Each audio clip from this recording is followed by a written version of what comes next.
বন্ধুরা, এটি হচ্ছে ইন্ডাকশন মোটর। আর এই মোটরে স্পিড কন্ট্রোল করার জন্য মোটরের সাথে এই গিয়ার বক্স ব্যবহার করা হয়েছে। এই মোটরের আরপিএম এবং গিয়ার বক্সের রেশিও কোনোটিই জানা নেই। মোটর এবং গিয়ার বক্সের গায়ে কোনো নেম প্লেটও নাই। এই অবস্থায় মোটরের আরপিএম এবং গিয়ার বক্সের রেশিও আপনি কিভাবে বের করবেন? আপনি বলতে পারেন মোটরের আরপিএম ট্যাকোমিটারের মাধ্যমে বের করব, কিন্তু ট্যাকোমিটার যদি না থাকে এই ক্ষেত্রে আপনি কি করবেন? ছোট্ট একটি টেকনিকের মাধ্যমে মোটরের আরপিএম এবং গিয়ার বক্সের রেশিও বের করতে পারবেন। আমি আজ সেটিই দেখাবো। প্রথমে গিয়ার বক্সের রেশিও বের করব। মূলত গিয়ার বক্স ব্যবহার করা হয়েছে মোটরের আরপিএম কমানোর জন্য। বন্ধুরা, গিয়ার বক্সের রেশিও কি? বন্ধুরা, মোটরের রোটর কতবার ঘুরলে গিয়ার বক্সের এই আউটপুট শ্যাফট একবার ঘুরবে, সেটি এখন পরীক্ষা করে দেখাবো। গিয়ার বক্সের এই আউটপুট শ্যাফটের চাবির গাঁট সোজা ফ্লান্সের উপরে চক দিয়ে দাগ দিয়ে নিয়েছি। বন্ধুরা, এই শ্যাফটের চাবির গাঁট যখন ঘুরে এই বরাবর আসবে তখন ধরা হবে 1 রাউন্ড, অর্থাৎ শ্যাফটটি একবার ঘুরছে।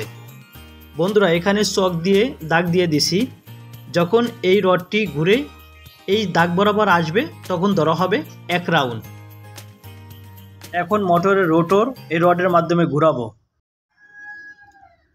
1 2 3 4 5 6 7 8 9 10 11 12 13 14 15 16 17 18 19 20 21 22 23 24 25 26 27 28 29 30 31 32 33 34 35 36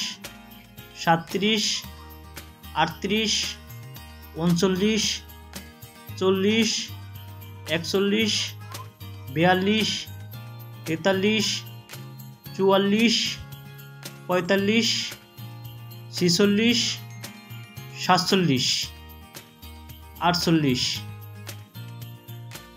বন্ধুরা, এই মোটরের রোটর যখন 48 পাক ঘোরানো হয়েছে তখন গিয়ার বক্সের এই আউটপুটের শ্যাফট মাত্র একবার ঘুরছে।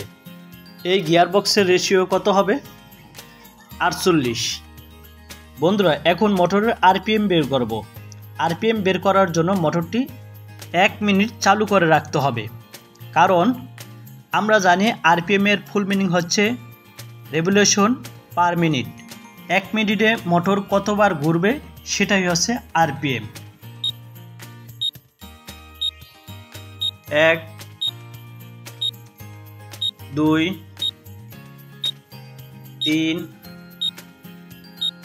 4 5 6 7 8 9 10 11 12 13 14 15 16 17 18 19 20 21 21.5। বন্ধুরা, এই মোটর 1 মিনিট চালু অবস্থায় এই মোটরের গিয়ার বক্সের শ্যাফট ঘুরেছে 21.5 বার। বন্ধুরা, মোটরের রোটর 48 বার ঘোরালে এই গিয়ার বক্সের আউটপুট শ্যাফট ঘুরেছে একবার। আর মোটর 1 মিনিট চালু করে রাখায় এই মোটরের এই গিয়ার বক্সের আউটপুট শ্যাফট ঘুরেছে 21.5 বার।